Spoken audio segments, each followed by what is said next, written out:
Joe, I know I am giving a presentation in our film studies class next week. Yes, well, could we discuss it? I could do with getting someone else's opinion. Of course, Katy, what are you going to talk about? It's about film adaptations of Shakespeare's plays. I've got very interested in all the different approaches that film directors take. Mm. So I thought to start with Giannetti, who's a professor of film and literature, and in one of his books, he came up with a straightforward classification of film adaptations based on how faithful they are to original plays and novels. Right? I've already made some notes on that. So I just need to sort those out before the presentation. I thought that next I'd ask the class to come up with the worst examples of Shakespeare's Shakespeare adaptations that they've seen and to say why. That should be more fun than having their favorite versions. Yes, I can certainly think of a couple, right? Next, I want to talk about Rachel Marco. I came across something on the internet about her work on film adaptations, and I was thinking of showing some film clips to illustrate her ideas. Will you have enough time, though, both to prepare and during the presentation? After all, I doubt if you will be able to fly all the clips you want.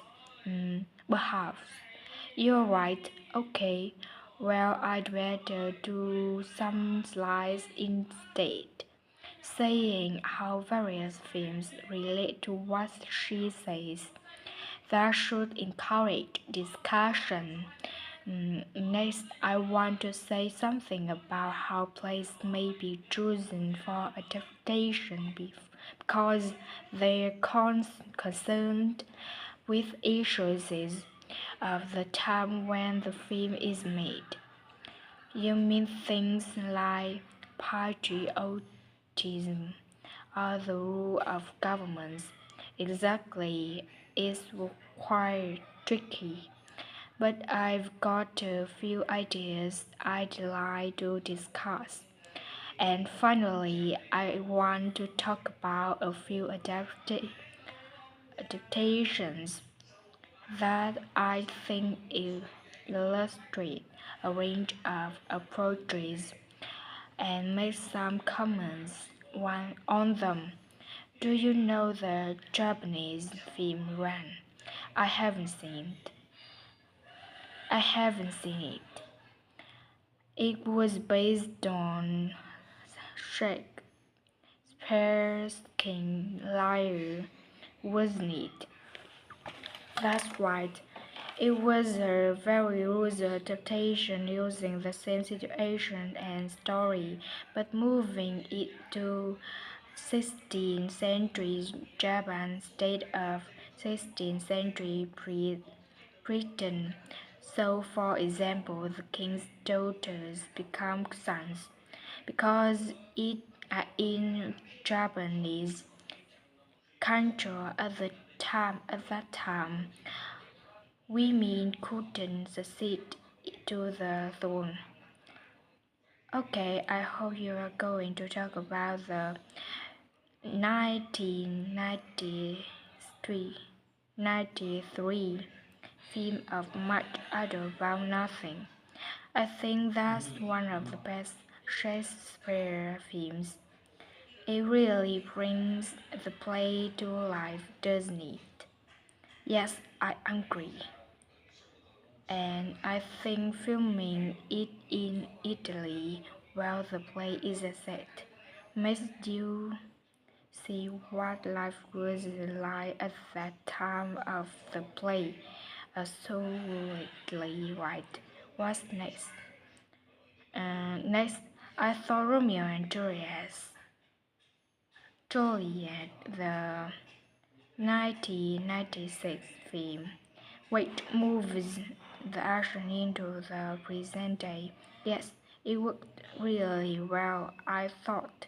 Changing to the two floating families in the original to two compete competing business empires, even though they're speaking in the English of the original play.